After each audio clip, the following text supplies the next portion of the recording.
सभी को नमस्ते प्रणाम। मैं आप सभी का अपना विशु राय हाजिर हुआ आज फिर एक विश्व वारदात तक के नए कहानी के साथ। कहानी शुरू करें उससे पहले जितने भी हमारे प्यारे भाई बहन साथी चैनल पर नए आए हैं या जिन्होंने अभी तक चैनल को सब्सक्राइब नहीं किया है तो जुड़िए विश्व वारदात तक के इस परिवार से। चैनल को सब्सक्राइब करिए और अपना प्यार दीजिए, सपोर्ट दीजिए। आते हैं आज की कहानी पर।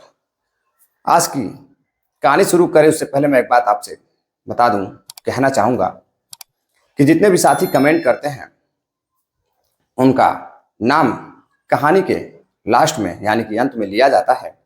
और जिन भी साथी या जो भी साथी अपना सुझाव देते हैं हम उनके सुझाव को अमल करते हैं और आपके सुझावों की वजह से वीडियो बनाने में हमें काफ़ी मदद मिलती है।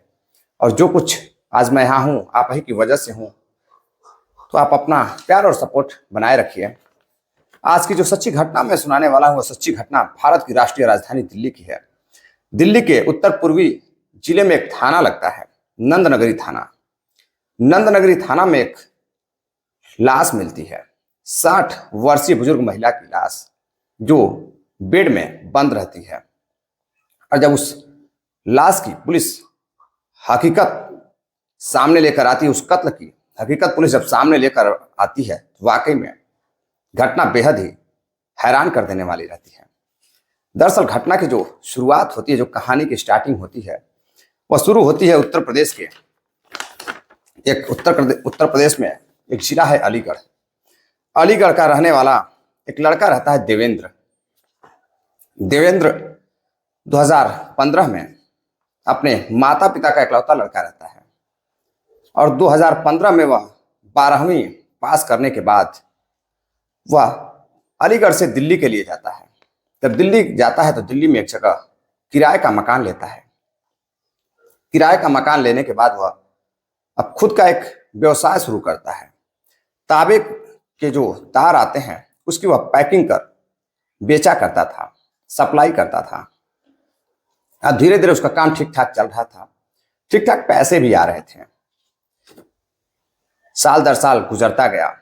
17 आया, 18 आया, 19 आया। अब कोविड का दौर भी शुरू हो गया। कोविड के दौर में शायद ही कोई ऐसा बिजनेसमैन रहा हो, छोटा मोटा कोई ऐसा व्यापारी रहा हो जो परेशान ना हुआ हो।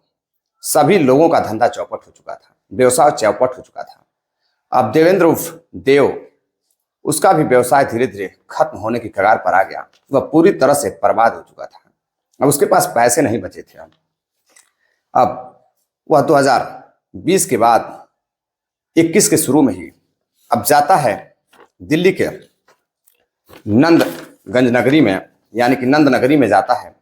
और नंद नगरी में जाने के बाद एक 60 वर्षीय महिला रहती हैं जो अपने मकान में रहती भी थी और वहीं अपने 3-4 रूम उनके मकान में था तो उसे कमरे किराए पर भी अपने कमरे को दिया करती थी। और वहीं कुछ दूरी पे उनकी लड़की भी रहा करती थी। हर्ष विहार कॉलोनी में उनकी लड़की की शादी हुई थी जहां वो अक्सर कर जाया करती थी।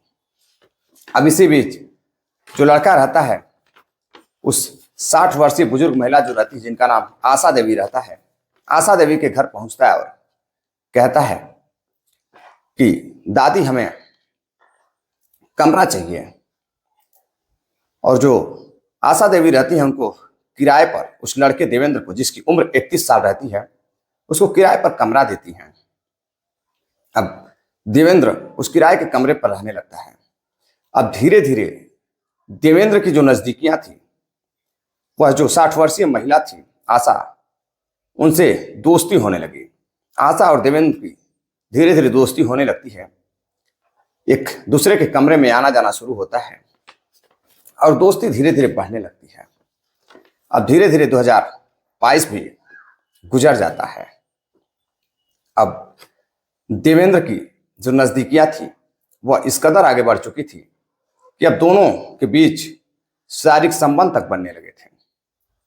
60 साल की आशा और 31 साल का देवेंद्र, दोनों के बीच इस कदर संबंध बनने लगे थे कि अब जो आशा थी वह देवेंद्र का किराया तक नहीं लेती थी।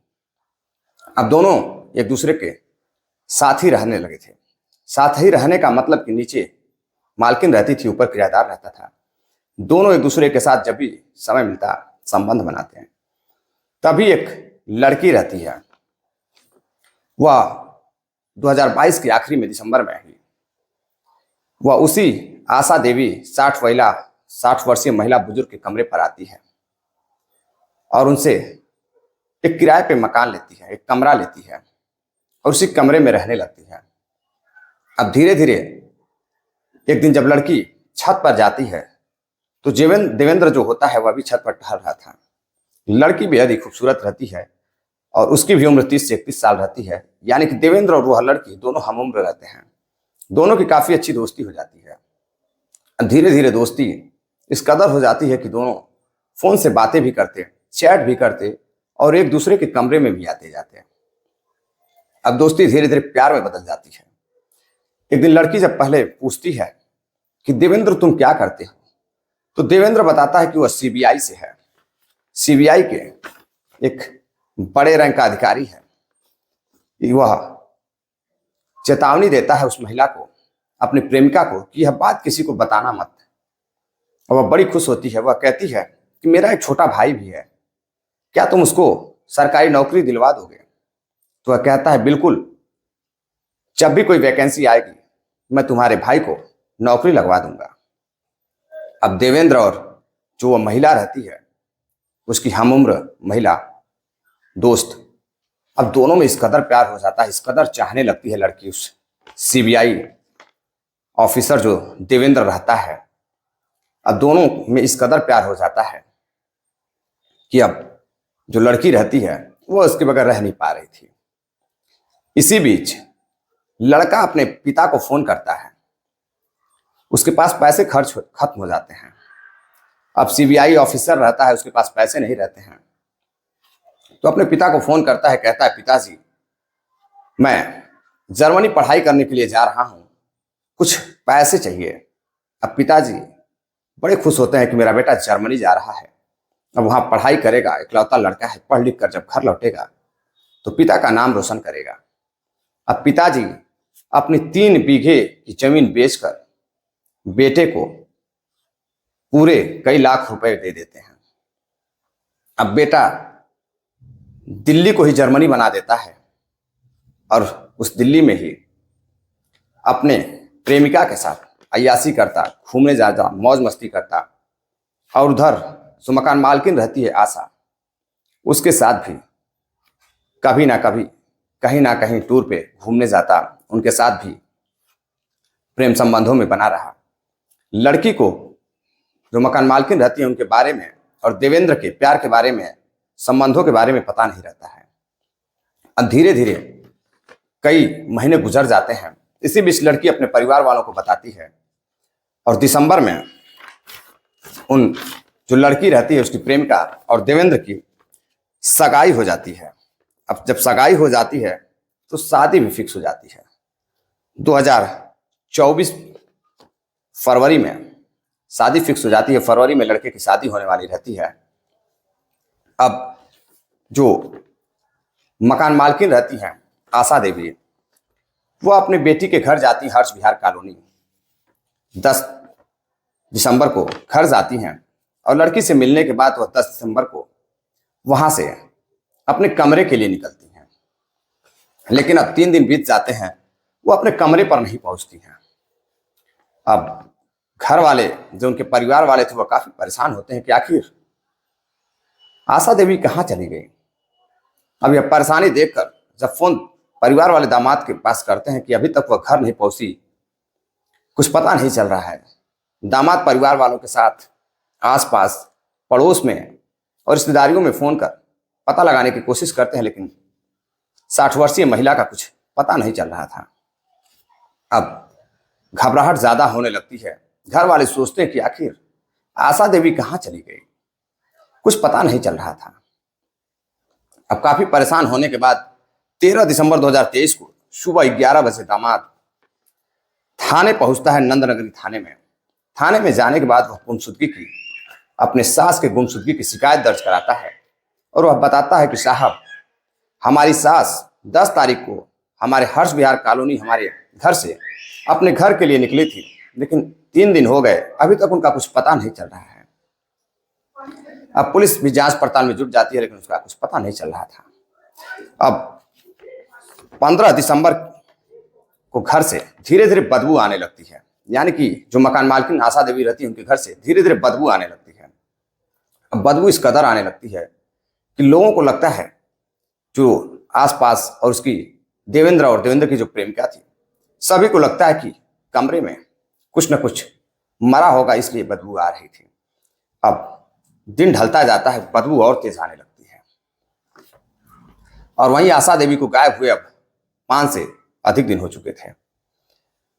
तभी जो प्रेमिका रहती है, वह जो उनके दामाद रहते हैं और आसपास लोगों को फोन करती है और बताती है कि घर में काफी बदबू आ रही है। अब दामाद आते हैं, पुलिस को फोन करते हैं, पुलिस भी आती है। कमरे पर जाते हैं तो जो कमरा रहता है वह बंद रहता है। अब उसको किसी से खुलवाया जाता है। खुलवाने के बाद जब कमरे के अंदर पुलिस जाती है, पुलिस जाकर देखती है कि कमरे में कहीं कुछ दिखाई नहीं दे रहा है, लेकिन बदबू, दुर्गंध जो थी बहुत ही ज्यादा आ रही थी। अब पुलिस की नजर बेड की तरफ जाती है। जब पुलिस बेड का लॉकर खोलती है, उसको बाहर खींचती है जिसमें सामान वगैरह रखते हैं, तो देखती है कि एक लाश प्लास्टिक से बंधी हुई उसी में पड़ी हुई है। वहीं से बदबू आती है। खोलते ही दुर्गंध इतनी ज्यादा आने लगती है कि पुलिस वाले समेत, दामाद और आसपास के किराएदार समेत सभी लोग पीछे भागने लगते हैं। पूरे मोहल्ले में यह आग की तरह बात फैल जाती है कि घर के बेड बॉक्स में एक लाश मिली है। धीरे धीरे देखते देखते भीड़ काफी ज्यादा बढ़ने लगती है। अब भीड़ को देखते हुए पुलिस तुरंत ही उस लाश की शिनाख्त करती है, तो पता चलता है कि वह उसी 60 वर्षीय आशा देवी की लाश है जो अभी कुछ दिन पहले गायब हुई थी। अब उसकी लाश को पुलिस पोस्टमार्टम के लिए भेजती है और जांच पड़ताल शुरू करती है। तभी पोस्टमार्टम रिपोर्ट भी आ जाती है और पता चलता है कि जो महिला रहती है उसके सर पर ईंटे से वार किया गया था, यानी कि गहरी चोट लगने से खून ज्यादा बह गया था, इसलिए उसकी मृत्यु हुई है। चेहरे पर भी कई चोट के निशान थे। पास में ईंटे भी रखे थे। अब फॉरेंसिक टीम भी आती है और कमरे से सारे सामान, सारे सबूत इकट्ठा करती है, लेकर जाती है।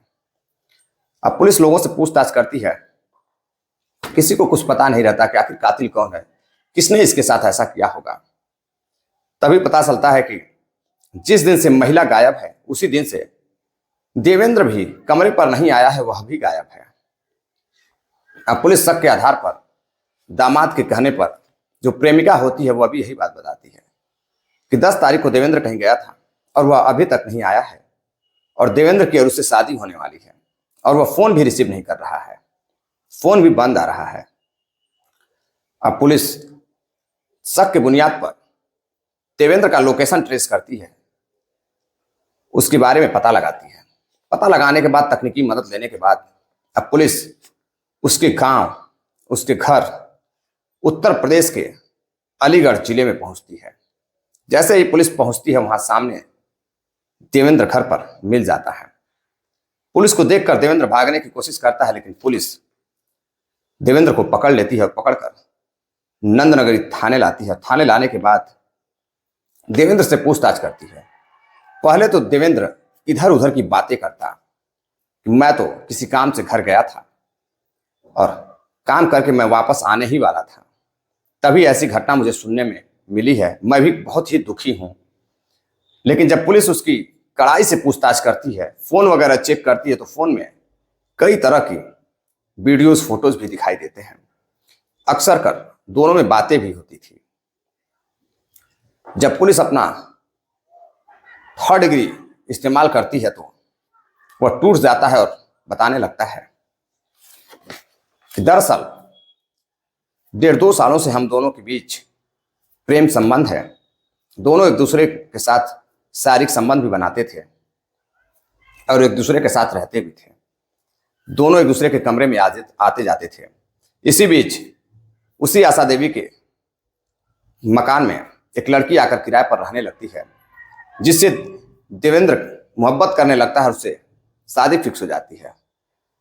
अब यह बात जब मकान मालकिन सुनती है तो वह बर्दाश्त नहीं कर पाती है। वह फौरन ही उस लड़के को, देवेंद्र को फोन करती है और मिलने के लिए अपने कमरे पर बुलाती है। अब कमरे पर जब देवेंद्र जाता है तो देवेंद्र से आशा देवी बातचीत करने लगती है और कहती हैं कि तुमने मुझे बिना बताए अपनी शादी भी कर ली, सॉरी, शादी भी फिक्स कर ली, सगाई भी कर ली, तुम्हें क्या लगा कि मुझे पता नहीं चलेगा। अब दोनों के बीच झगड़े होने लगते हैं। इसी बीच जो 60 वर्षीय आशा देवी रहती हैं वह कहती हैं कि मैं तुम्हारी शादी नहीं होने दूंगी, मैं तुम्हें जेल भिजवा दूंगी। अब जैसे ही वह धमकी देने शुरू करती हैं वैसे ही देवेंद्र कुछ बोलता है, तभी जो आशा देवी रहती हैं वो एक थप्पड़ लगाती हैं। जब थप्पड़ लगाती हैं वैसे ही देवेंद्र को गुस्सा आ जाता है। वह पास में पड़े हुए ईंट उठाता है और ईंट से एक जोरदार प्रहार उनके सर पर करता है, जिससे आशा देवी बेहोश हो जाती हैं। और जब बेहोश होकर वह नीचे गिरती है, सर से खून निकलने लगता है। तो देवेंद्र एक के बाद एक ईंट से कई प्रहार करता है और जब वह मर जाती है तो मरने के बाद वह मार्केट से प्लास्टिक की बोरियां लाता है, पॉलीथीन लाता है और उससे उनको बांधने के बाद छुपने के लिए, सबूत को छुपाने के लिए, बचने के लिए उन्हीं के कमरे में उनके बेड को खींचता है और बेड में ही उनके लाश को डाल देता है। लाश को डालने के बाद बंद कर बाहर से ताला लगा देता है। अब जैसे ही पुलिस यह बात सुनती है, दामाद यह बात सुनता है, बेटी यह बात सुनती है, वह और भी परेशान हो जाते हैं कि उनकी 60 वर्षीय मां का एक 31 साल के लड़के के साथ शारीरिक संबंध था। जो भी इस कहानी, इस घटना को सुनता वह आश्चर्य में पड़ जाता, हैरान रह जाता कि एक 60 वर्षीय महिला और 31 साल का लड़का देवेंद्र, जो अपनी मालकिन को भी धोखा देता था और अपने पिता को भी धोखा देता था और अपनी होने वाली बीवी को भी धोखा दे रहा था। उसने अपनी बीवी को झूठ मूठ में बताया था कि वह सीबीआई ऑफिसर है। दरअसल देवेंद्र एक फटीचर लड़का था, उसके पास कुछ नहीं था। वो अपने घर की, अपने पिता की 3 बीघे जमीन को बिचवाकर सारा पैसा जर्मनी में पढ़ने के नाम पर वह अय्यासियों में उड़ाता था। उसके और भी कई लड़कियों से संबंध थे। दरअसल पुलिस गिरफ्तार करती है देवेंद्र को और कई सारी 307, 302 और भी कई सारी धाराएं लगाकर, संगीन धाराएं लगाकर उसे जेल भेज देती है। और इधर देवेंद्र के पिता सदमे में हैं कि उनका बेटा उनको भी धोखा देता था। काश कि पिताजी उसको पैसा ना देते और घर पर ही रखते तो शायद देवेंद्र आज जेल में नहीं होता और वह बूढ़ी मां आशा देवी वह घर पर जिंदा होती। और आशा देवी ने भी शायद ऐसा गुनाह प्रेम संबंधों में देवेंद्र के ना पड़ी होती तो शायद आज वो भी जिंदा होती। खैर, दरअसल इस कहानी को सुनाने का उद्देश्य आपको जागरूक करना है, सावधान करना है, किसी को हैरान करना या परेशान करना नहीं है। चलते चलते कुछ साथियों ने कमेंट किया है। बंटी मिश्रा जी हैं, नासिर पठान जी हैं, चंदा यादव जी हैं, रणधीर यादव जी हैं, सोहन लाल सेठिया जी हैं, राजस्थान से व्यूअर से हैं। आप सभी का बहुत बहुत धन्यवाद जो आप इतना प्यार सपोर्ट देते हैं। कई साथी कमेंट करते हैं, कई सारी कहानियां मैं लेकर आता हूँ, माँ बेटे व जैसे भी घटनाएं होती हैं, पति पत्नी की होती हैं, तो समाज में घटनाएं हो रही हैं, वही घटनाएं हैं मैं आपके सामने पेश करता हूं, परोसता हूं। और कई लोग बहुत अजीब अजीब कमेंट करते हैं जिनको सुनकर बड़ा आश्चर्य होता है। जितने भी हमारे YouTube पर कई साथी हैं बहुत अच्छे से कमेंट भी करते हैं। न्यूज में कई सारी घटनाएं बताई जाती हैं। घटनाएं इसीलिए सुनाई जाती हैं, बताई जाती हैं कि लोग उससे सीख ले सकें और ऐसी घटना करने से पहले सोचें और ऐसी घटना करने से बचें। मिलते हैं एक और नई कहानी के साथ। इजाजत दीजिए। जय हिंद, नमस्कार।